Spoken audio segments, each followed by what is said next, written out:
Friends, పండు మిరపకాయ పచ్చడి చేస్తున్నాం. చూడండి, అన్నీ వేయించుకున్నాం.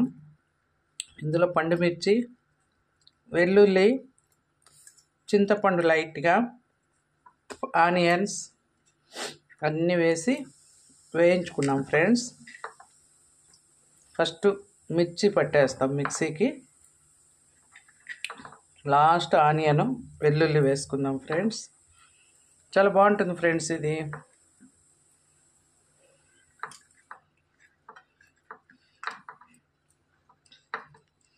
ఇది కరివేపాకు కూడా అందులోనే వేసి వేపుకున్నాం.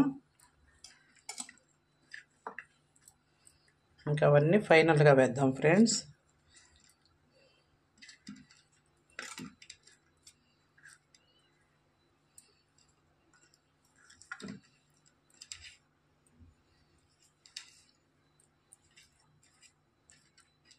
ఇందులోనే సాల్ట్, రుచికి సరిపడా కళ్ళుప్పు, కొద్దిగా జీలకర్ర వేద్దాం ఫ్రెండ్స్. బాగుంటుంది, కారం టేస్ట్ బాగుంటుంది. కొద్దిగా జీలకర్ర, చింతపండు కూడా కొద్దిగా వేసాను ఫ్రెండ్స్. మరి ఎక్కువ ఉంటే పులుపు వస్తుందని మిక్సీకి వేసి మళ్ళీ చూపిస్తా. ఇప్పుడు మిక్సీ కొట్టే కదా, పైన ఆనియన్స్ అవన్నీ వేసి జస్ట్ కచ్చా పచ్చాగా అట్లా అన్నాను. ఇప్పుడు తిరువాతకు నెయ్యి వేసుకుందాం ఫ్రెండ్స్. ఫ్రెష్గా చూడండి ఎంత పూసలుగా ఉందో. ఇంట్లో కరగబెట్టిన నెయ్యి ఇది. చాలా బాగుంటుంది ఫ్రెండ్స్. మనం రోజు తీసుకునే పాల నుంచి తీసిన నెయ్యి అన్నమాట. నెయ్యి వేసాను తిరువాతకి.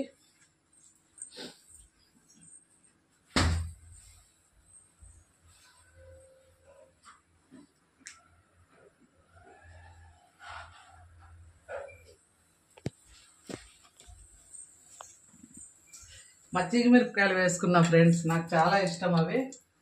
మన గృహప్రవేశానికి తెచ్చినవి. చూడండి, ఇంకా ఆవాలు, శనగపప్పు, మినపప్పు కొద్దిగా ఎక్కువే వేసుకున్నాం ఫ్రెండ్స్. తినేటప్పుడు పంటి కింద పడుతూ భలే ఉంటాయి కారంలో. కరివేపాకు వేసుకున్నాం. దూరం రా, నాకు గుర్తుంది.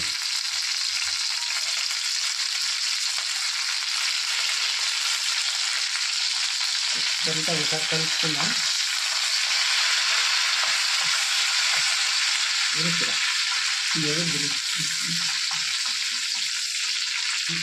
చిట్లో కొద్దిగా వేసుకో, కొంచెం అంటే కొంచెం పసుపు వేసుకున్నాం ఫ్రెండ్స్. యాంటీబయాటిక్ కదా, ఆల్మోస్ట్ అన్నిట్లో కొద్ది వేస్తూ ఉంటారు. రసం కానీ కారం కానీ ఏ కూరకైనా కొంచెం పసుపు. కొంచెం ఫ్రై అయిపోతే, ఆల్రెడీ ఆనియన్స్, వెల్లుల్లి అన్నీ కారంలోనే వేసుకున్నాం కాబట్టి ఇంకా అక్కర్లేదు.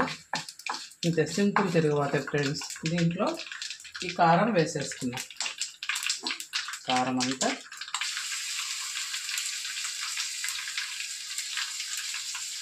ఈ కారం మా కోడలికి, మనం వారికి ఇష్టం ఫ్రెండ్స్. మా బుడకలు కూడా బాగా తింటుంది. ఇది కూడా